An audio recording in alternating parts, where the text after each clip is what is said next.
உங்கள் சத்யாவில் குளு குளு ஏசி ஆஃபர். கணவன் முன்னாடியே வந்து பார்த்தனா அவரோட மனைவி மேல போயிட்டு இப்படி கையை போட்டு செல்லம், இவ்வளவு நாள் நீ வந்து பார்த்தனா வீட்டுக்காரோட இருந்துட்ட, ஒரு நாள் என் கூட இருந்தா இது காமெடியா? நீங்க சொல்லுங்க. யாருக்கா இருந்தாலும் கோவம் வரும். ஏன்னா நாங்க அத்தனை வருஷம் பழகி பின்னாடி டேபிள்ல இருக்கேன். அவங்க ஹஸ்பண்ட் கிட்ட சொல்றாரு, இவ்வளவு நாள் சாரி அவங்க கிட்ட சொல்றாரு, இவ்வளவு நாள் நீ அவங்க கிட்ட இருந்துட்ட, ஒரு நாள் என் கூட இருக்கட்டன்றாரு. இதனால வந்து பிரச்சனைகள் தான். பெண்கள் கிட்ட ஆபாசமா பேசுறது, சமுதாய ரீதியா புக்கம் சேரின்ட்டு பிரிச்சு பேசுறது, எப்ப பாரு அவர் மைண்ட்ல வந்து ஒரு கேவலமான ஒரு எண்ணம் இருக்குது. தம்பி நீ வெளில போயிடு அப்படின்னு சொல்லிட்டாங்க. இது வந்து பார்த்தீங்கன்னா அவருக்கு ஒரு 6 மாசத்துக்கு 3 மாசத்துக்கு ஒரு தடவை வந்து ஏதாவது ஒரு கண்டென்ட் ஒன்று பண்ணணும், அது அவருக்கு ஃப்ரீயா கிடைக்கணும். நான் ஒரு நாளைக்கு 18 மணி நேரம் நிற்பேன். மது இருந்துட்டு எப்படி அப்படியே ஃபுல் டே நிற்பாங்களா? ஆனா என்ன நடந்தது அப்படின்னா, இப்போ வந்து நீங்க உங்க ஃபேமிலியோட இருக்கிறீங்க, வெளியில எங்கேயோ போறீங்க, மனைவியோட இருக்கிறீங்கன்னு வைங்களேன். அந்த சமயத்துல உங்கள் கூட இருக்கிறவங்கள பத்தியோ இல்ல கூட வந்த பெண்கள் பத்தியோ யாராவது வந்து தவறாகவோ இல்ல வந்து ஒரு கேலி கிண்டலாகவோ இல்ல ஆபாசமாகவோ பேசினா நீங்க என்ன பண்ணுவீங்க? கேள்வி கேட்பீங்க, ஏன்டா அது மாதிரி பண்ற அப்படின்ட்டு. அது மாதிரி அவர் வந்து ஒரு சில விஷயங்கள் பண்ணாரு. அதுக்கு வந்து பார்த்தீங்கன்னா சேனல் வந்து என்ன பண்ணாங்கன்னா, தம்பி நீ வெளில போயிடு அப்படின்னு சொல்லிட்டாங்க. ஏற்கனவே அவர் வந்து அண்டாகசன் ஷோக்கு வந்தாரு. அங்க வந்த பாண்டியன் ஸ்டோர்ஸ் ஹீரோயின், அதுக்கப்புறம் மெயின் கேரக்டர்லாம் வந்து பார்த்தீங்கன்னா ரொம்ப ஒரு மாதிரி இழிவா வந்து பார்த்தீங்கன்னா முகம் சொல்லிக்கிற மாதிரி ஏதோ ஒன்று பேசிட்டாரு. அப்போ அவங்க போகும்போது வந்து கம்ப்ளைண்ட் பண்ணதுக்கப்புறம் நீங்க நல்லா பாருங்க, அண்டாகசன் ஷோல 2 வாரம், அதாவது 4 வாரம் வந்திருப்பாரு. அதாவது ஒரு நாளைக்கு 2 எபிசோட் எடுப்பாரு. 2 நாள் வந்தாரு. அடுத்த வாரத்துல இருந்து அவர் வரல. அப்பல இருந்து அவர் என்ன நினைச்சிருக்கிறாருன்னா, நான் தான் அவரை வந்து வேலையை விட்டு தூக்கிட்டேன் அப்படின்னு நினைச்சிருக்காரு. நேற்று நடந்ததுல வந்து என்ன அப்படின்னு பார்த்தோன்னா, இவர்கள் வந்து பார்த்தோன்னா இது மாதிரியான விஷயம் பண்றான் அப்படின்னோடனே சில பேர் வந்து கேள்வி கேட்டாங்க. அதனால வந்து பார்த்தோன்னா புகழுக்கு பொறாம, வினோத் வந்து ஏற்கனவே வந்து பார்த்தோன்னா எனக்கு என் மேல ஏற்கனவே அவருக்கு வந்து பொறாம வந்து இது அப்படின்ற ஒரு விஷயத்த வந்து அலிகேஷன் வந்து அவர் வைக்கிறாரு. இது வந்து பார்த்தோன்னா அவருக்கு ஒரு 6 மாசத்துக்கு 3 மாசத்துக்கு ஒரு தடவை வந்து ஏதாவது ஒரு கண்டென்ட் ஒன்று பண்ணணும், அது அவருக்கு ஃப்ரீயா கிடைக்கணும். இப்போ தமிழ் புத்தாண்டு அன்னைக்கு போலீஸ் ஸ்டேஷன் வாசல்ல வந்து நான் நிக்கணும் அப்படின்ட்டு எனக்கு இருக்கு. ஏன்னா இது மாதிரி கர்மம் பிடிச்சவனங்கள்லாம் வந்து பார்த்தோன்னா நம்ம வந்து என்கரேஜ் பண்றோம் அப்படின்றது வந்து பார்த்தோன்னா எனக்கு தோணுது. மற்றவங்களுக்கு தோணுனா எனக்கு வந்து சந்தோஷமா இருக்கும்னு நினைக்கிறேன். அவ்வளவுதான் சார். இல்ல சார், நீங்க வந்து மது அருந்திட்டு அவர் தாக்குனதா சொல்லி குற்றச்சாட்டு வைக்கிறாரு. அதுக்கு என்ன வரீங்க? இல்ல நான் ஒண்ணு கேட்கறேன். நீங்க எந்த சேனல்? நியூஸ் தமிழ். நீங்க மது அருந்திட்டு நீங்க வேலைக்கு போவீங்களா? உங்க தொழிலுக்கு உண்மையா இருப்பீங்கல்ல? நான் ஒரு நாளைக்கு 18 மணி நேரம் நிப்பேன். மது அருந்திட்டு எப்படி அப்படியே ஃபுல் டே நிப்பாங்களா? இல்லங்க, நீங்க கேட்கும் போது எனக்கு கோவம் வருது. இல்ல நான் ஜெனரலா நான் சொல்றேன். அவன் சொல்றான்னா அதை வந்து பார்த்தா நீங்க கேக்குறீங்களே, அதுதான் நான் இப்பதாங்க நான் சொன்னேன். அவனை மதிக்காதீங்கன்னு நான் சொல்றேன். அவருக்கு நாங்க மதிக்கல சார். தொடர்ந்து அவர் எல்லா சேனல்லையும் அதே தான் பேட்டி கொடுத்துருக்காரு. இல்ல பிரதர், என்ன பதில் சொல்ல விரும்புறீங்க? நான் அப்படித்தான் பேசுறேன். நான் அப்படித்தான் பேசுறேன். இல்ல சார், எந்த சேனலுமே கூட்டு தயவு செய்து அவர் வந்து எதுவுமே எடுக்காதீங்கன்றேன். இவர் ஒரு ஆளுன்னு சொல்லிட்டு இவருக்காக எல்லா சேனல் கூட்டு நீங்க எனக்கு வந்து அதுதான் சொல்றேன். மீடியா யாரும் எடுக்கிறது இல்ல சார். மெயின் ஸ்ட்ரீம் மீடியா யாரும் எடுக்கிறது இல்ல. இல்ல இப்ப போயிட்டு நிறைய மீடியால போயிட்டு உட்காந்து பேசிட்டு இருக்காப்ல. நம்ம யாரும் பிரஸ் யாரும் எடுக்கிறது இல்ல. இப்ப விட்டுட்டீங்க. யூடியூப் சேனல் எல்லாம் மறுபடியும் எடுக்கிறாங்க. ஸோ அதெல்லாம் தவிர்க்கணும். ஏன்னா எவ்வளவு பேர் கஷ்டப்பட்டு வரவங்க நிறைய பேர் இருக்காங்க. நீங்களே நிறைய பேர் பாக்குறீங்க. எவ்வளவு பேர் கண்டென்ட் வந்து ஒரு மக்களுக்கு வந்து நல்ல விஷயமா போய் சேருது.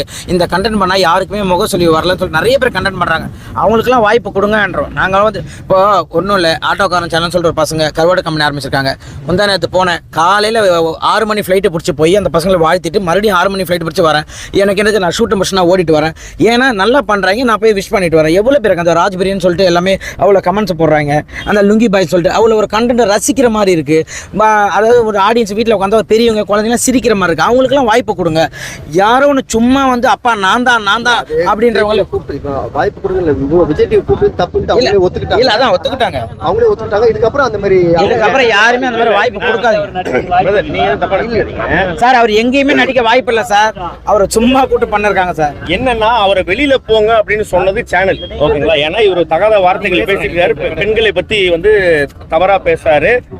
ஒரு கணவன் முன்னாடியே வந்து பாத்தீங்கன்னா அவரோட மனைவி மேல போயிட்டு இப்படி கையை போட்டு செல்லம், இவ்வளவு நாள் நீ வந்து பாத்தீங்கன்னா வீட்டுக்காரோட இருந்துட்ட, ஒரு நாள் என் கூட இருந்தா இது காமெடியா? நீங்க சொல்லுங்க. யாருக்கா இருந்தாலும் கோவம் வரும். ஏன்னா நாங்க அத்தனை வருஷம் பழகி பின்னாடி டேபிள்ல இருக்கேன். அவங்க ஹஸ்பண்ட் கிட்ட சொல்றாரு, இவ்வளவு நாள் சாரி அவங்க கிட்ட சொல்றாரு, இவ்வளவு நாள் நீ அவங்க கிட்ட இருந்துட்ட, ஒரு நாள் என் கூட இருக்கட்டன்றாரு.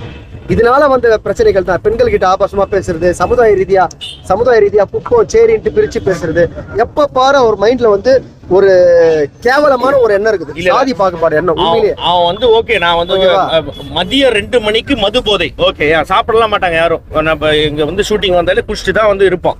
ராடு இல்ல நான் புரியல என்ன பேசுறது தெரியல. ஓகேங்க, நேத்து வந்து பார்த்தனா ஒரு ரெப்யூட்டடான ஒரு சேனல் அவனை வந்து கூட்டி இன்டர்வியூ எடுத்திருக்கீங்க. அதுல வந்து பார்த்தனா எங்க அம்மா பத்தி என் பொண்டாட்டி பத்தி தப்பா பேசியிருக்கான்.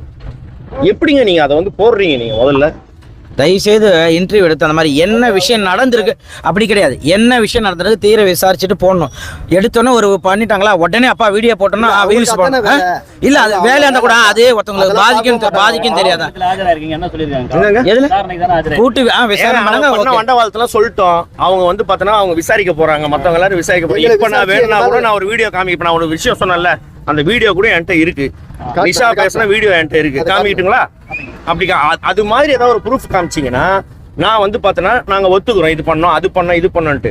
நீயா வந்து வாயை வச்சு நீ 7 இதை இழுத்து விட்டுட்டு இதோ இங்கே தான் இருக்குது இப்படி நடந்தே வந்திருக்கிற. அப்படி நடந்தே வந்துட்டு இவரை போட்டு டார்ச்சர் பண்ணிட்டு இப்போ இது போனா இதில் வந்து பார்த்தோன்னா இருந்தது வந்து பார்த்தோன்னா 28 ஆர்டிஸ்ட் ஜட்ஜஸோட சேர்த்து 30 பேர். அவனுக்கு ஞாபகம் இருக்கு 4 பேர் தான்.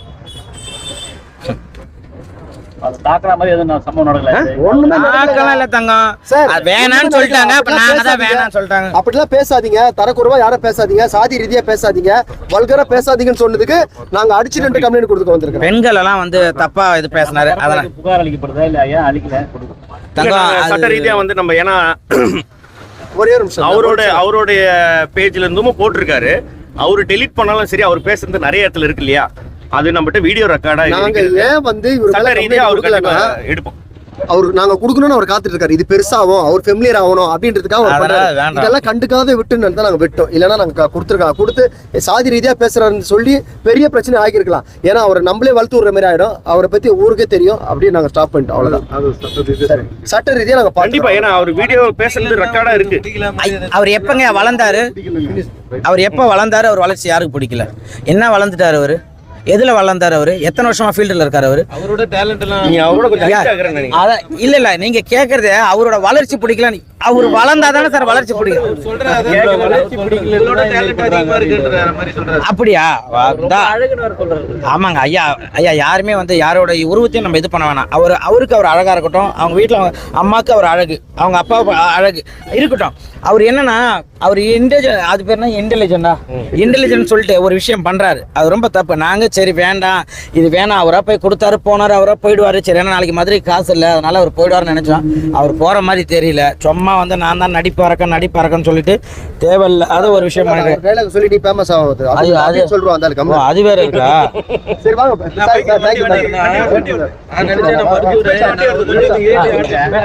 ஓகே, ரொம்ப நன்றி, தேங்க்யூ ஸோ மச். நாங்க வந்தோம், விசாரணை இது பண்ணாங்க. ஓகே, அதே போல தயவு செய்து எந்த பிரஸ் மீடியா என்ன விஷயம்னு தெரியாம அவசரப்பட்டு ஒரு வீடியோ எடுத்து போடாதீங்க. யாரு மேல தப்பு அப்படின்றத நல்லா விசாரிங்க. தயவு செய்து யாரும் வாய்ப்பு கொடுக்காதீங்க அவனுக்கு. நன்றி, வணக்கம். உங்கள் சத்யாவில் குளு குளு ஏசி ஆஃபர்.